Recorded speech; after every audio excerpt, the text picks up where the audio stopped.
Olá, bom dia a todos. Que Jesus nos ampare, que os bons espíritos nos inspirem nesses instantes que vamos passar reunidos para iniciarmos mais um estudo da doutrina espírita, voltada para a questão da educação espírita, voltada aos pais.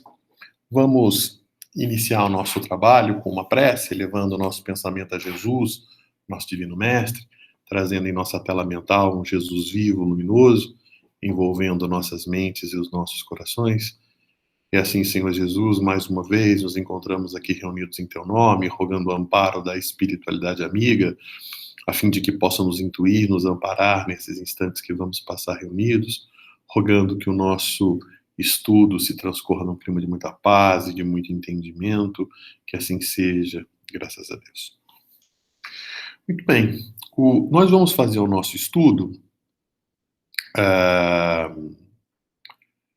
baseado no livro da Heloísa Pires, né? Vou projetar aqui o livro Educação Espírita, né? Então é esse livro aqui, ó. Então, Educação Espírita, da Heloísa Pires, né? O livro está na 4ª edição, pelo menos essa é a 4ª edição do livro, né, de 1994, e ele trata de temas bastante interessantes. A Heloísa Pires é filha do Herculano Pires, né, grande espírita, né? Ele trata aqui desses temas, né, educação, o educando, o pensamento e a educação, o educando é um paranormal, educação e liberdade, o professor espírita, educação na família, a escola espírita, as ideias inertes, a superação da animalidade, educação e religião, a evangelho no lar, educação e liberdade sexual, os vícios, o adolescente e seu relacionamento, problemas familiares, a educação de Jesus, Kardec e o pedagogo. Então, basicamente, esses são os temas que nós vamos discutindo, né? Toda semana a gente vê um capítulo desse. Então, como a gente tem aí 18 capítulos, a gente tem 18 semanas aí para a gente terminar esse livro. Como, fazendo aí uma média de que são 4 semanas por mês, a gente tem aí alguma coisa em torno de 4 meses, né? 4 meses, um pouquinho mais, talvez, né? Mas basicamente isso, 4 meses para a gente poder estudar, né? Esse livro aí. Então, vamos começar então pelo capítulo 1, né? Que é educação. Então, a Heloísa, eu não sei se todos conseguem enxergar aí, eu vou aumentar aqui um pouquinho, no máximo que a gente pode. Acho que assim tá bom, né? Então, a Heloísa começa assim, né? Educar, segundo Kant, é desenvolver as perfectibilidades.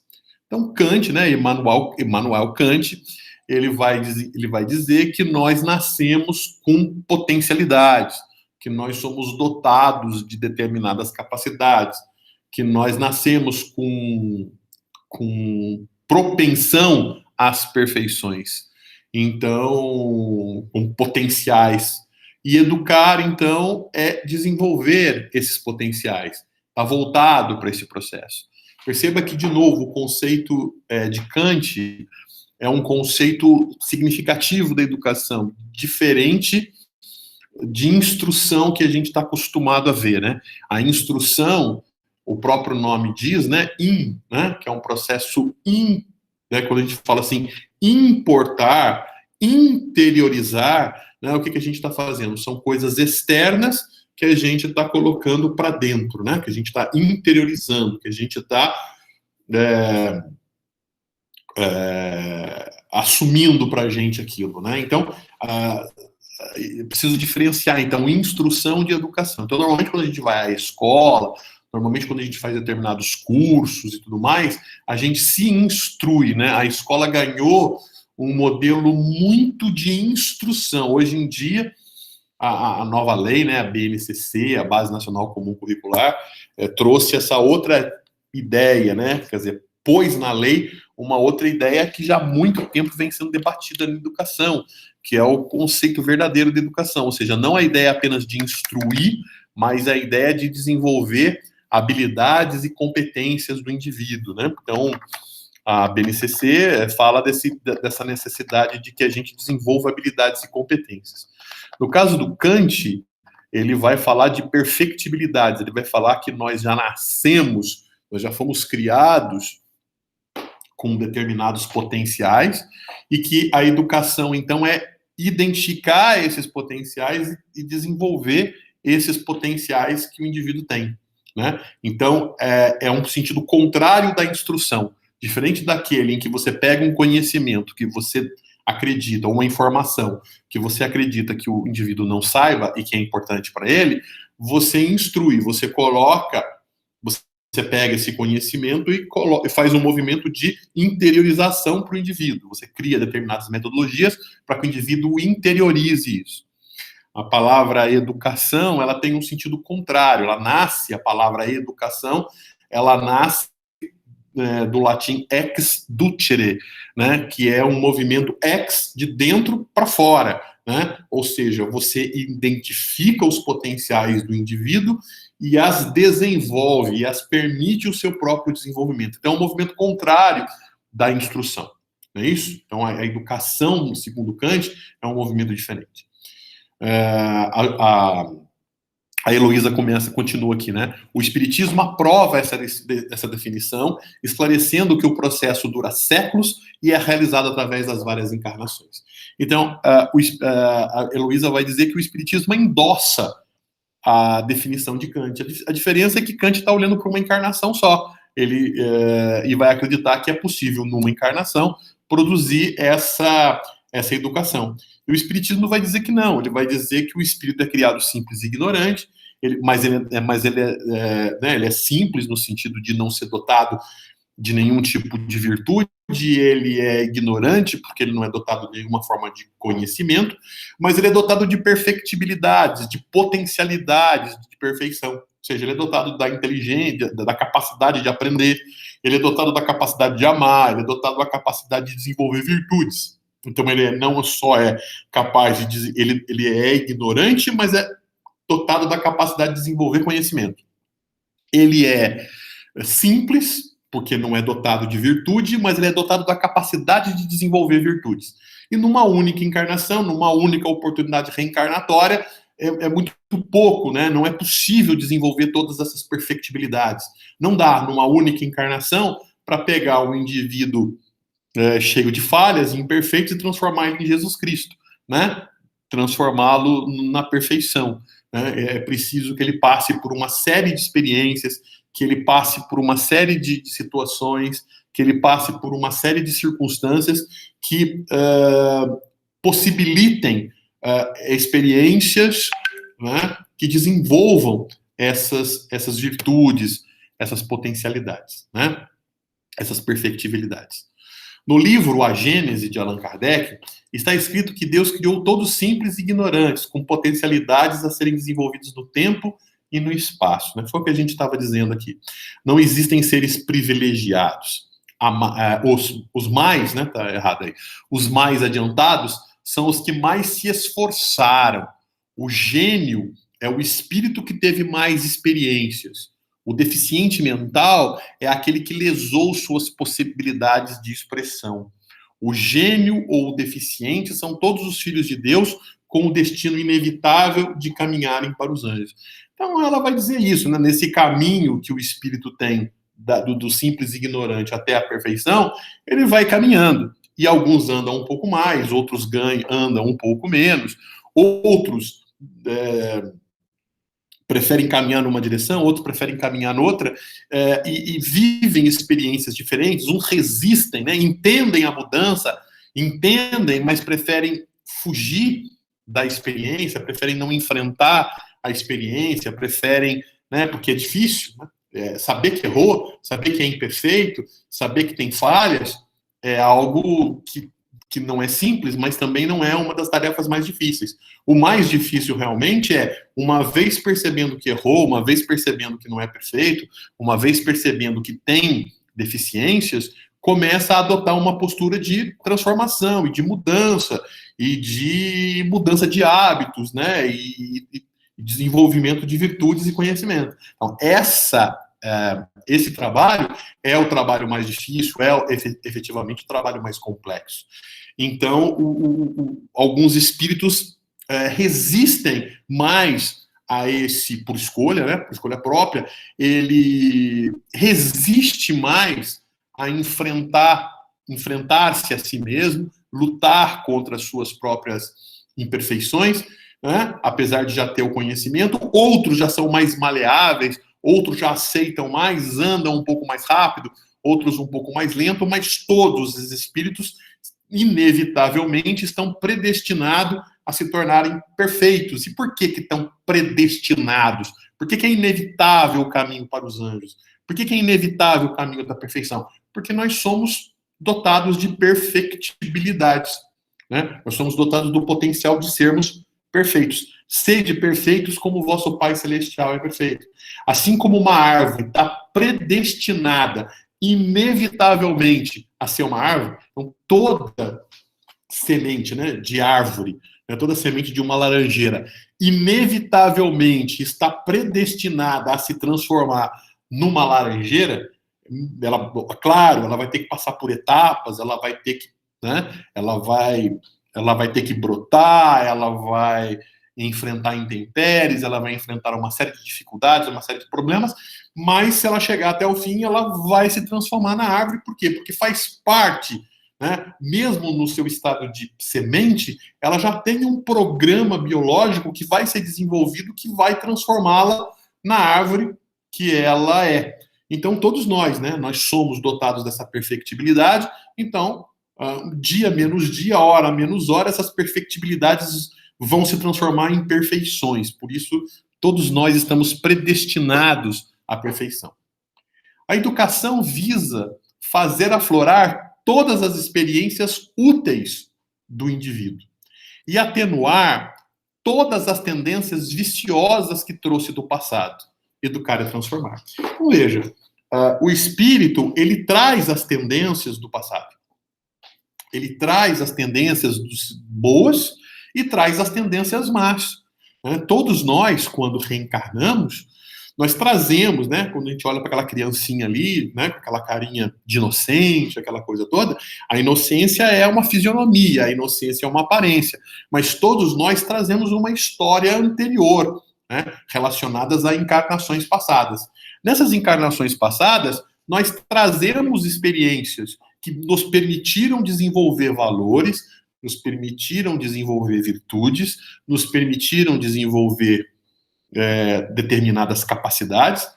Entretanto, nós também temos, nas várias encarnações, erros que não são importantes. O importante é ou a virtude que a gente desenvolveu, né? Quer dizer, a história do passado, ela é um contexto, mas elas não são importantes em si. O fato de eu ter cometido um erro X, Y, Z, é parte da experiência, e eu já as vivenciei e vou vivenciá-las. Agora, se a experiência reflete um erro ou um acerto, o importante não é o acerto e o erro em si. O importante é o que está por trás desse acerto e o que está por trás desse erro, porque revela quais virtudes o espírito desenvolveu ou quais vícios ele não conseguiu ainda se libertar. Não é isso? Então, a tarefa do processo educativo na nova encarnação, né, quando ele reencarna, quando ele nasce com a oportunidade de fazer diferente. Ele nasce com a oportunidade de desenvolver virtudes e se desfazer dos defeitos, e se desfazer dos vícios.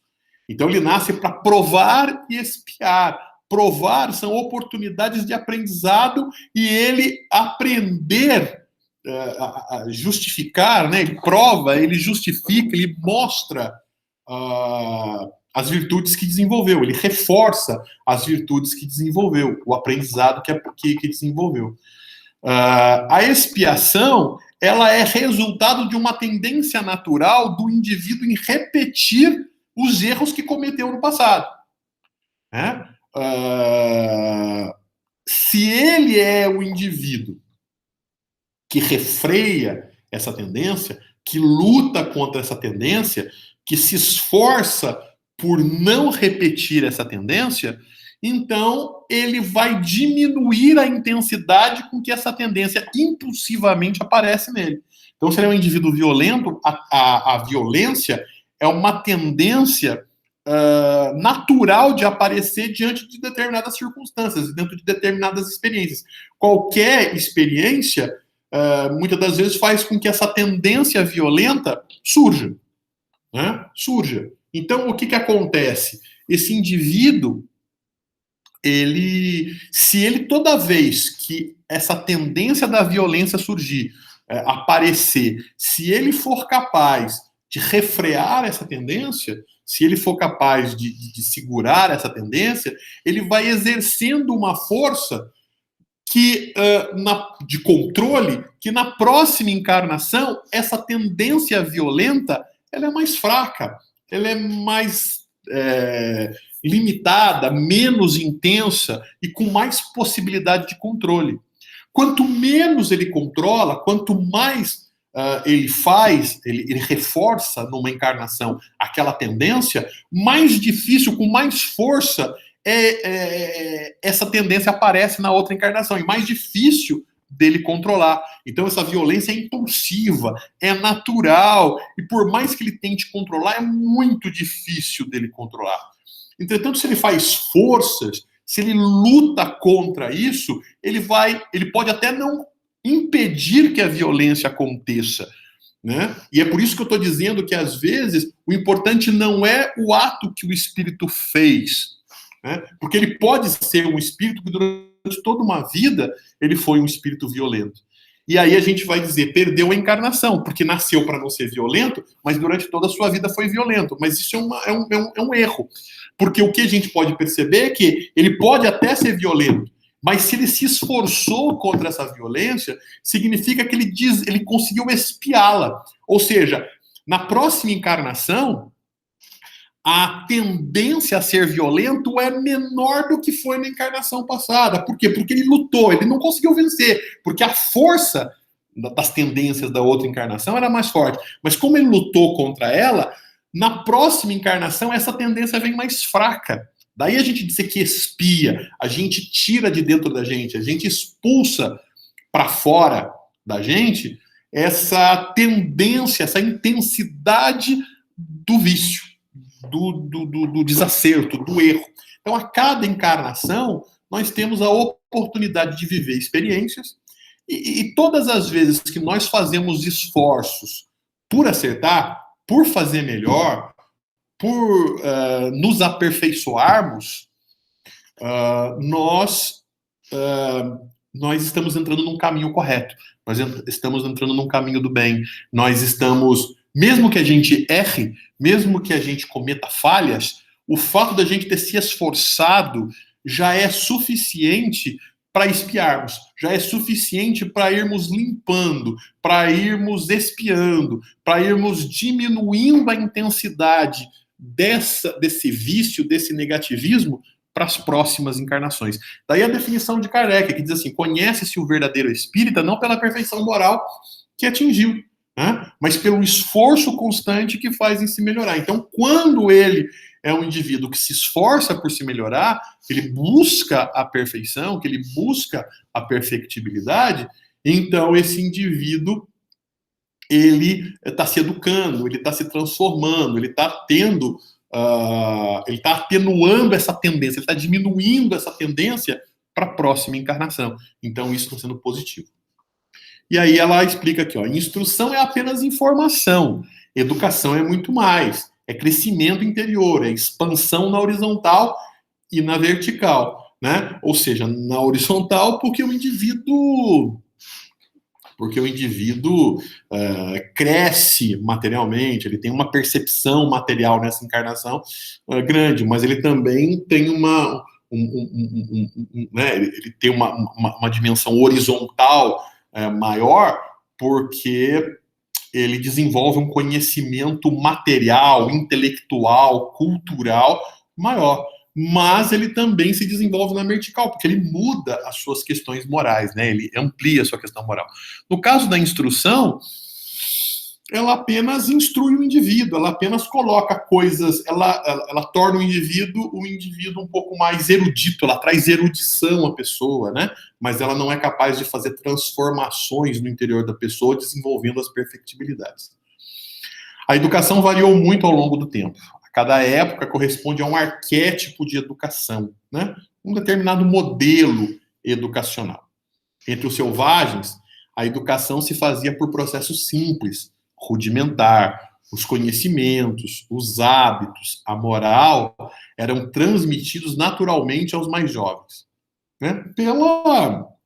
Pela relação, né? Então, o convívio dos mais jovens com os mais experientes, com os mais velhos, a maneira com que essas pessoas se comportavam era um exemplo para os mais jovens, né? E os mais jovens copiavam isso e procuravam, então, repetir aquele processo, né? Era um processo de quase que imitação cultural.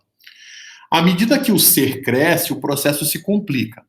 À medida que o ser cresce, nesse crescer é evoluir, né?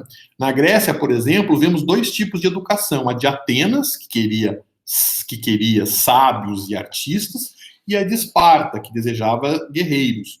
Então, agora você vai ver uma educação muito voltada para formar, né? Atenas queria os intelectuais, queriam os indivíduos cultos, queriam os indivíduos eruditos, né? E Esparta não se preocupava, né? O indivíduo era mais tosco, por outro lado, era um indivíduo mais forte, era um indivíduo que fazia valer não só a sua força física, né, o seu preparo físico, o seu condicionamento físico, como a capacidade técnica de matar, de guerrear, de vencer o adversário, né, de derrotar o adversário.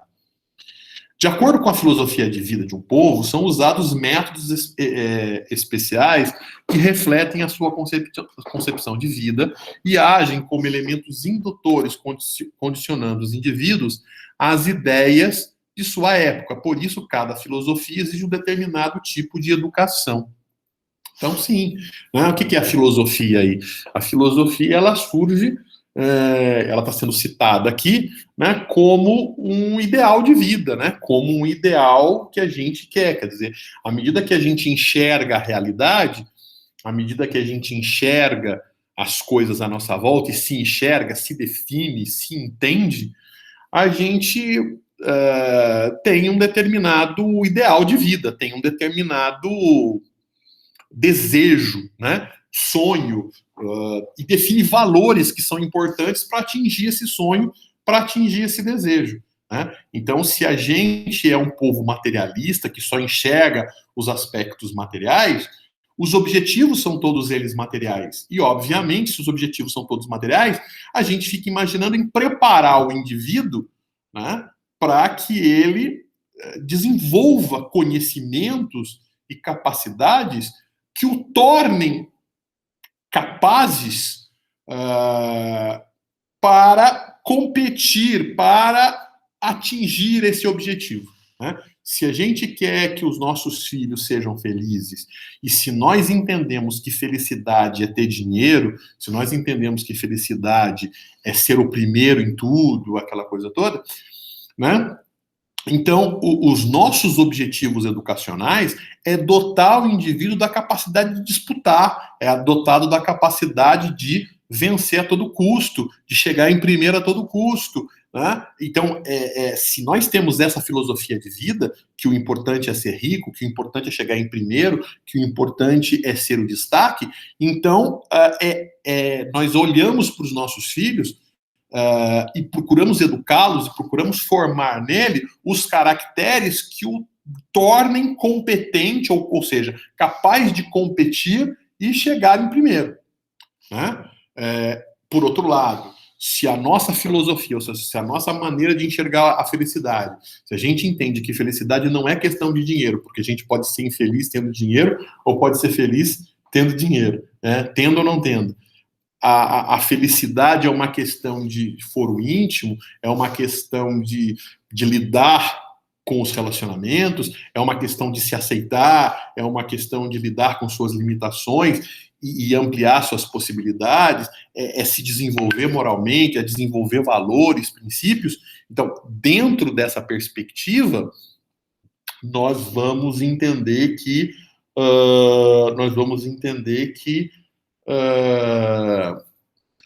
a educação tem que ser outra. A educação não tem que ser desenvolver capacidade de competição simplesmente, mas a capacidade de desenvolver valores, virtudes e princípios.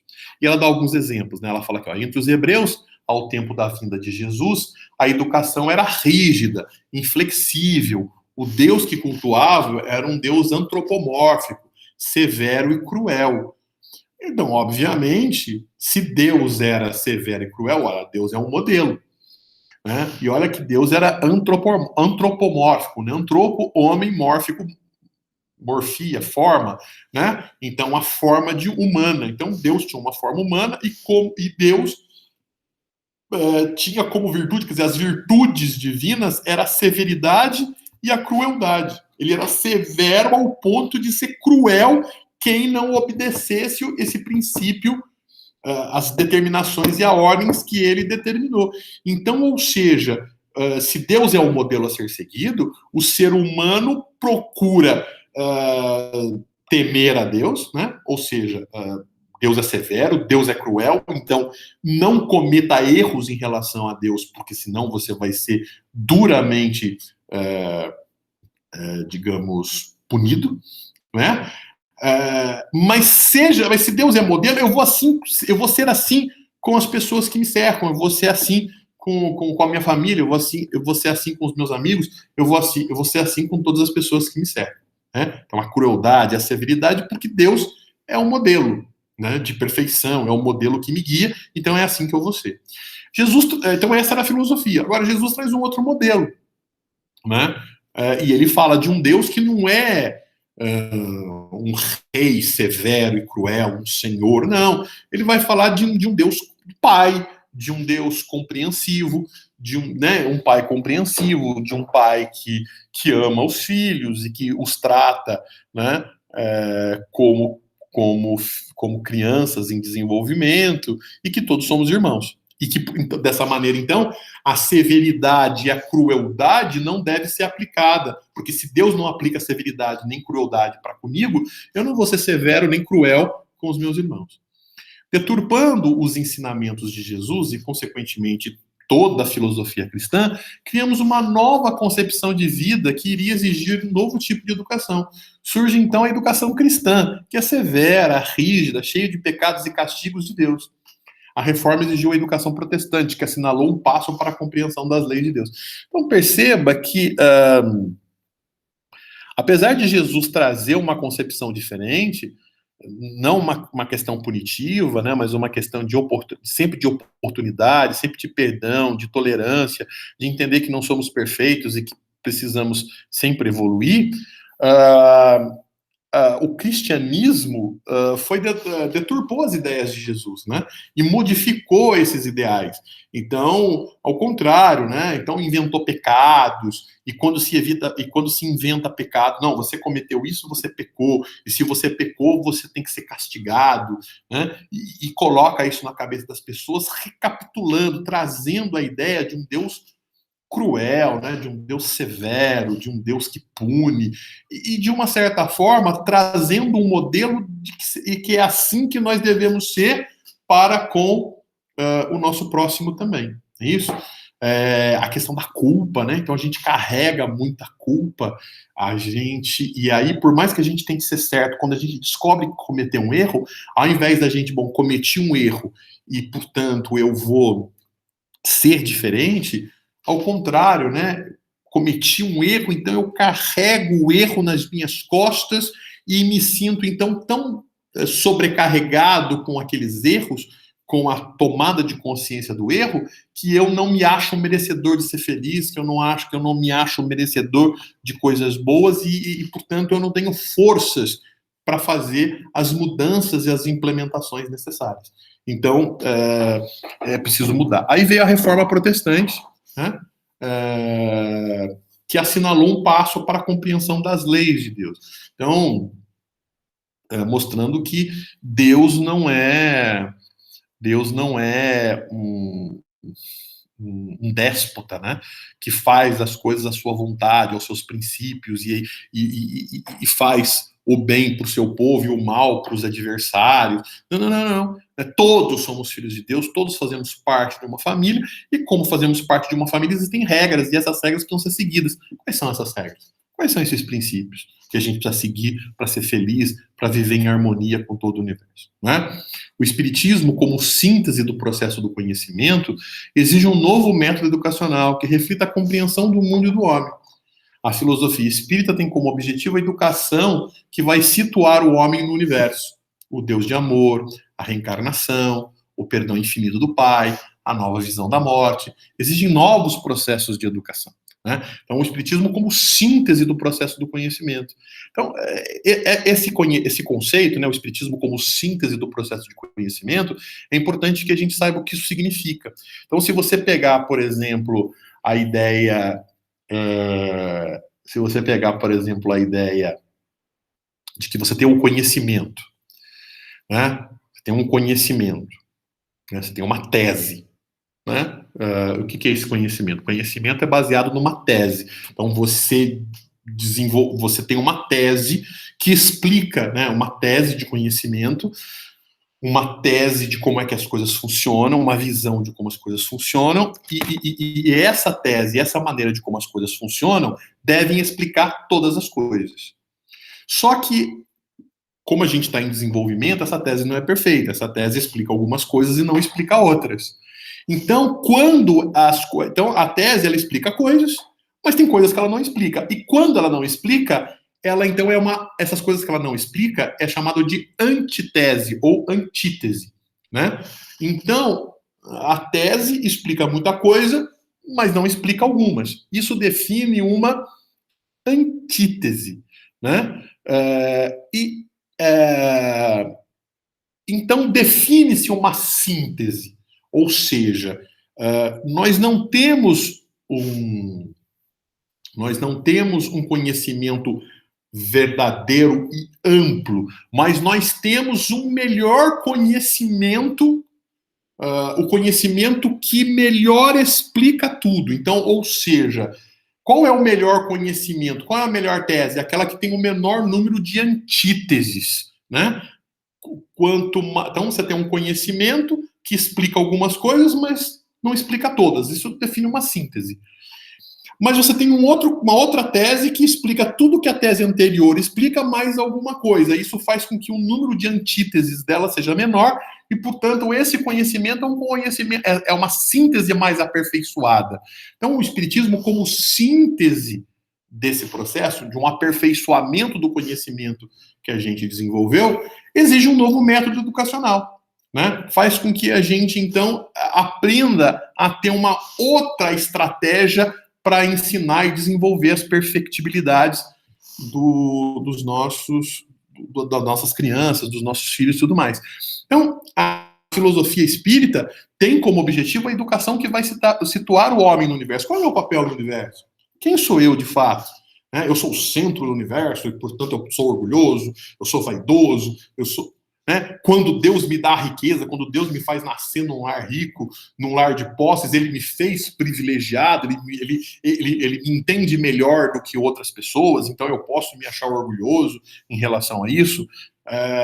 Não, né? Então, o Espiritismo vai falar das provas, das expiações, dos vários papéis, das reencarnações. Então, quando a gente nasce numa condição, a gente está provando, a gente está expiando. Então, o indivíduo que então, os indivíduos não são mais e nem menos do que os outros, eles passam por provas e expiações, e o que vale no indivíduo não é a posição social que ele ocupa, não é a raça que ele tem, não é o gênero a que ele pertence, que vai, de forma geral, caracterizá-lo, mas os avanços morais e intelectuais desse indivíduo. O Deus de amor, né? Então, Deus tem uma outra concepção, ele nos fala da reencarnação, e com a reencarnação ele nos fala do perdão infinito, né? porque sempre está nos oferecendo oportunidades do processo de evolução, nos dá uma visão nova da morte, porque a morte não existe, na perspectiva de que a cada nova encarnação nós temos uma nova oportunidade de vida, e a vida no mundo espiritual é uma preparação para a nova vida reencarnatória que vamos ter, né? Então, isso exige uma outra concepção. Um mundo novo se abre ante nós, um mundo que quebra barreiras, acaba com preconceitos, estende uma ponte luminosa ligando os dois universos, o material e o espiritual. Acaba com preconceitos. Então, quem é melhor, o homem ou a mulher? O espírito pode encarnar tanto no homem quanto uma mulher. Então, você pode ter um espírito maravilhoso encarnando como homem como mulher. Quer dizer, o fato do gênero masculino, feminino, né, não caracteriza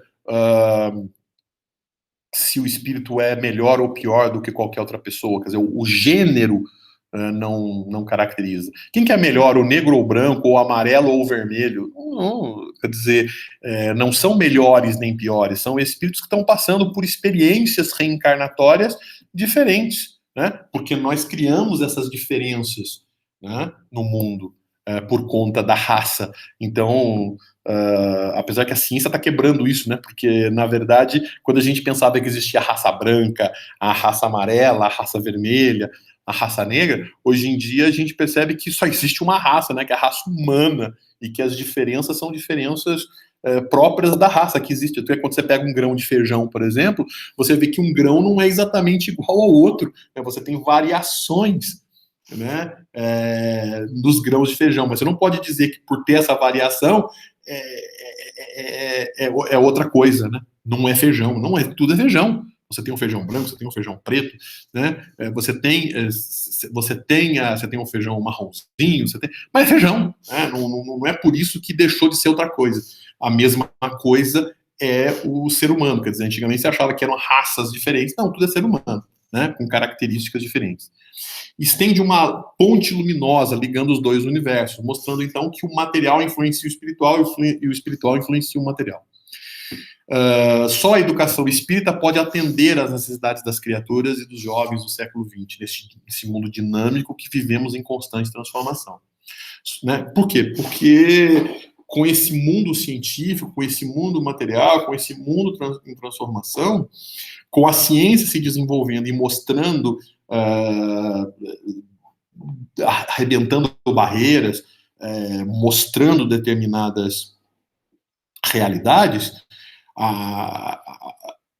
aquele Deus cruel, aquele Deus que impõe determinadas regras, que pune, ele vai se desfazendo, ele vai se desmoronando. Então a nossa crença em Deus, ela só se mantém se nós temos uma visão aberta nesse processo. E o Espiritismo renova essa percepção de Deus, renova essa percepção da vida em sintonia com a ciência. E, portanto, ela permite, né, não só o desenvolvimento, como ela conversa tanto com o mundo científico quanto com o mundo espiritual, né, ela nos permite uma visão mais ampla da realidade e nos permite enfrentarmos os problemas do século novo, né, do século transformado pela ciência, né? Esse livro é um livro antigo, né? Tá falando dos jovens do século XX, nós já estamos no século XXI, né? Esse livro aqui falava pra gente, né? Porque nós somos os jovens do século XX.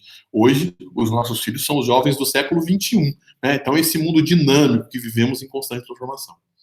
Só a ciência espírita pode dar as mãos à ciência oficial. É o que a gente está dizendo, né? Diferente das outras religiões que competem, né, com as religiões, né, que compete com a ciência, né? Então você percebe, por exemplo, que algumas religiões criacionistas dizem que Darwin está errado e não aceitam Darwin e querem tirá-lo do vestibular, inclusive, ou dos ensinamentos da escola e uma série de coisas. O Espiritismo dá as mãos para a ciência oficial. Ela está de acordo com isso. Por quê? Porque ela incorporou a ciência na sua própria metodologia de compreensão das coisas, da compreensão de Deus. Quer dizer, a ciência é uma ferramenta de compreensão do mundo. Então, se Deus é o criador desse mundo, por que não usar a ciência para compreender essas coisas? Então, o Espiritismo vai incorporar a ciência, vai incorporar a filosofia aos processos religiosos. As descobertas científicas da antimatéria, do corpo bioplasmático, né, que é o perispírito, né, e a importância do pensamento encontram apoio nas maiores explicações na ciência espírita. Então, agora, o que ela está dizendo aqui é que a ciência tem comprovado muitas coisas que Kardec disse muito antes. Né? Então, quando Darwin fala da teoria da evolução das espécies, e existem religiões que reprovam isso, Kardec falava isso antes de Darwin. Darwin vai comprovar a teoria da evolução das espécies em 1861. Kardec já falava sobre a evolução das espécies em 1857. Né? Então, isso já era. Kardec já falava. Quando se acreditava que matéria era tudo que tem peso, ocupa lugar no espaço, impressiona os nossos sentidos, Kardec já dizia que existiam matérias que não impressionam os nossos sentidos. Mais tarde vai descobrir que a luz é matéria e que a luz, o infravermelho ou o ultravioleta é luz e a gente não enxerga, então não impressiona os nossos sentidos. Então, o espiritismo vai falar, vai adiantar determinados conhecimentos científicos que a ciência vai dizer depois, e mostrando então que o conhecimento da doutrina espírita vai sendo comprovado pelas descobertas científicas e não entra em choque com o conhecimento científico. A doutrina espírita tem por finalidade educar as massas, transformando a Terra de um mundo de provas e expiações num mundo de regeneração. Cabe à educação espírita despertar o anjo que dorme em cada um. Sem dúvida, né? Quer dizer, o objetivo da Kardec define que o objetivo da doutrina espírita é o progresso moral da humanidade. Então, a ideia é transformar o mundo, é transformar o planeta, é transformar o planeta num mundo de provas, de expiações, num mundo onde as pessoas ainda são orgulhosas e egoístas, num mundo de regeneração, ou seja, num mundo onde as pessoas sejam altruístas, onde ao invés de ser egoísta, de pensar em si, é altruísta, pensa nos outros. Ego, de eu, né? Eu sou o centro, e altruísmo, onde eu não sou o centro. É o alter é o outro, onde eu me preocupo com o outro. Né? Cabe, então, a educação espírita despertar o anjo que dorme em cada um de nós. Então ela cita o pai aqui, ó, Herculano Pires resume a sua necessidade no artigo publicado na Revista Espírita número 6. A educação espírita, sim, a Revista Espírita, ela é uma revista que Kardec escreveu à medida que Kardec fazia os estudos, né, que deu origem às obras kardecianas, que são 5, né, o Pentateuco doutrinário, o Livro dos Espíritos, o Livro dos Médiuns, o Evangelho segundo o Espiritismo, a Gênese, Céu e Inferno. Né? Então, esses 5 livros, que é o chamado Pentateuco doutrinário, né? Penta de 5, teuco, né? Livros, obras, então as 5 obras fundamentais, bases da doutrina espírita, ela é construída num processo de discussão e de estudo que Kardec faz. E Kardec, quando ele faz os estudos e chega às conclusões, ele publica isso nas revistas espíritas para poder discutir com as outras pessoas as reflexões, né, que ele está fazendo, e só depois que ele faz essa discussão ampla é que ele incorpora isso com o Livro dos Espíritos. Ele publica aquilo e ele discute com qualquer um, ele discute com espíritas e não espíritas. Então, muitos cientistas, muitos materialistas escrevem para ele, discordam de uma explicação e ele as responde. Então, a crítica, a dialética, né, a fala, a proposta, a réplica, depois a tréplica, a pergunta, a resposta, a réplica e a tréplica, né, o debate da construção da livre ideia, foi utilizada por Kardec. Kardec utilizou a Revista Espírita. Então ela está citando aqui uma definição que está exposta na educação espírita. A educação espírita se impõe como síntese do conflito entre religião e ciência. Olha que fantástico. Isso escrito 1857, né, do século XIX. A educação espírita se impõe como síntese do conflito entre religião e ciência. Por quê? Porque a religião são experiências com Deus, que nem sempre a gente é capaz de explicar. Né? E a ciência é a tentativa humana de explicar os fenômenos. Então, a partir do momento em que o ser humano, numa visão limitada, né, em que não busca ciência, ele dá uma explicação mágica para determinados fenômenos, a ciência tenta tirar essa mágica e tenta tornar isso compreensível e claro. Então, quando a gente começa a usar a ciência, que é tentar deixar claro os fenômenos que acontecem à nossa volta, quando a gente traz essa visão para entender as experiências que a gente tem com Deus, é muito mais útil, é muito mais claro, porque a gente entende o que Deus quer da gente quando ele nos propõe determinadas experiências. Então, essa é a importância. Então, a sua capacidade de harmonizar os dados da religião com os dados da ciência permite responder plenamente às exigências do nosso tempo. No momento exato em que a pesquisa rompe os bilhões do materialismo e supera o agnosticismo kantiano, mostrando que o homem dispõe de condições mentais para conhecer além dos limites do sensorial.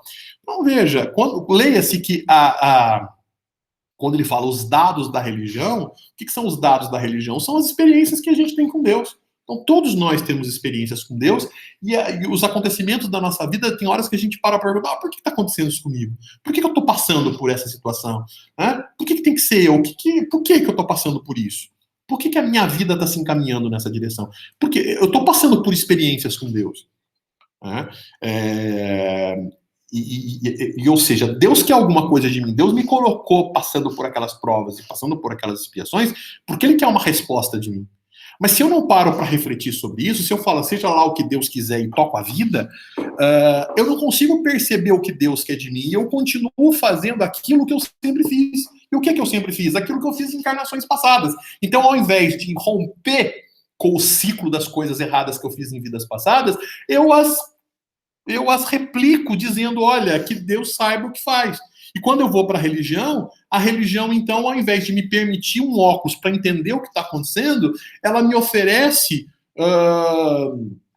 determinados, como é que eu vou dizer assim, determinadas práticas, simbolismos, determinadas cerimônias, né?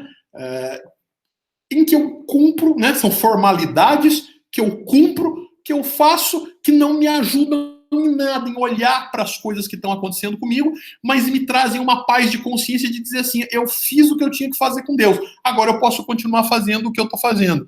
E isso não permite que o indivíduo olhe para si, enxergue os seus próprios erros e que mude a sua atitude.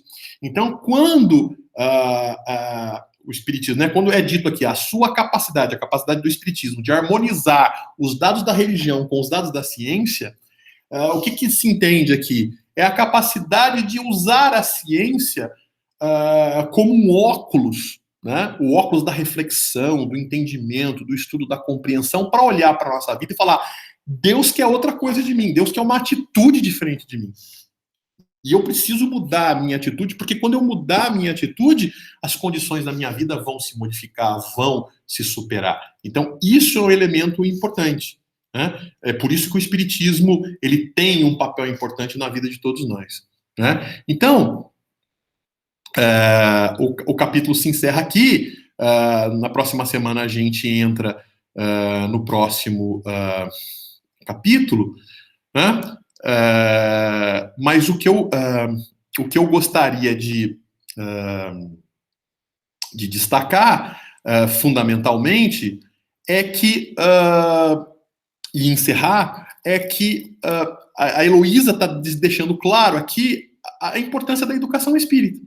Né? A educação espírita ela tem esse papel não simplesmente de ser uma religião em que seu filho diz, olha, eu sou espírita e eu cumpro uma determinada formalidade, eu aprendo a não falar morte, falar reencarnação, eu aprendo a não falar em dificuldades da vida, eu aprendo a falar em provas e expiação, eu aprendo a trocar determinada... Não é trocar um formalismo para outro formalismo, não é ter uma série de conteúdos eruditos próprios da cultura espírita, que é diferente da cultura católica, que é diferente da cultura protestante, que é diferente da cultura judaica, ou seja lá qual for a religião. Não é isso. O que Kardec está mostrando é que a educação espírita, ela parte da capacidade do indivíduo, não de decorar questões, não de ter respostas prontas do Livro dos Espíritos ou de qualquer obra kardeciana. Ao contrário, é o indivíduo ser capaz de utilizar o conhecimento que a doutrina espírita traz para olhar a própria vida, para ver o que está acontecendo com a própria vida, onde não vão existir padres, sacerdotes, bispos, seja lá quem for, que tem autoridade para dizer que eu devo agir assim ou não, porque isso é uma coisa minha com Deus. A religião, de fato, a religião verdadeira, ela vem do significado de religar criatura ao Criador. Então, religião não é uma coisa coletiva. A religião é algo algo individual entre mim e Deus. É algo natural, é algo... e essa religação, ela se dá todos os dias, na perspectiva em que eu entendo o que Deus quer de mim, eu consigo ler as mensagens que Deus me mostra no meu dia a dia, e eu entendo esse processo, e ao entender esse processo, eu me comporto como Deus quer. Eu dou uma resposta nessa direção. E isso tem que ser feito, e isso é um processo que só entende quem vive aquela situação. Então, um padre, um bispo, um sacerdote, seja lá quem for, ele, no máximo, ele pode te ajudar a entender, ele pode te oferecer determinados recursos para você analisar.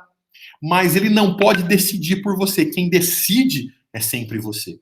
Então, quando as religiões, então, determinam regras de comportamento, faz isso, faz aquilo, faz isso, faz aquilo, é assim que faz, é assim que não faz, ela está colocando intermediários entre você e Deus. Né? Seja como Chico Xavier. Não, o Chico é o Chico. Né?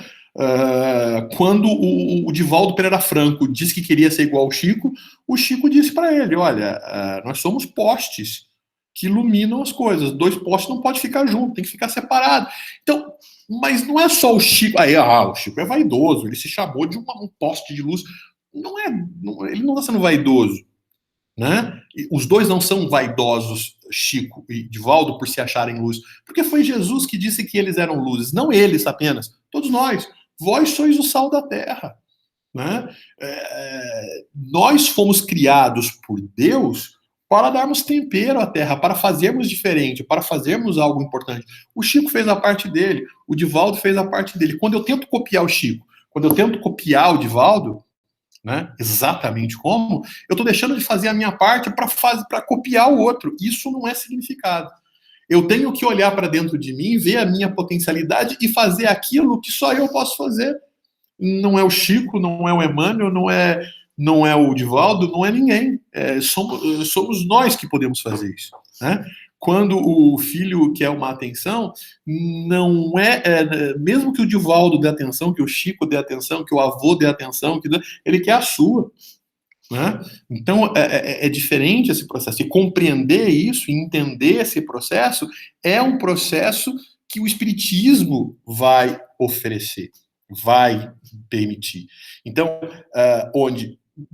porque o Espiritismo não dita a regra que você vai, ele permite um conhecimento que possibilita reflexões. E essas reflexões vão produzir um óculos em que você, olhando a sua própria vida e olhando os problemas que surgem, te permite enxergar, e ao enxergar, entender. E ao entender, se comportar da melhor maneira possível.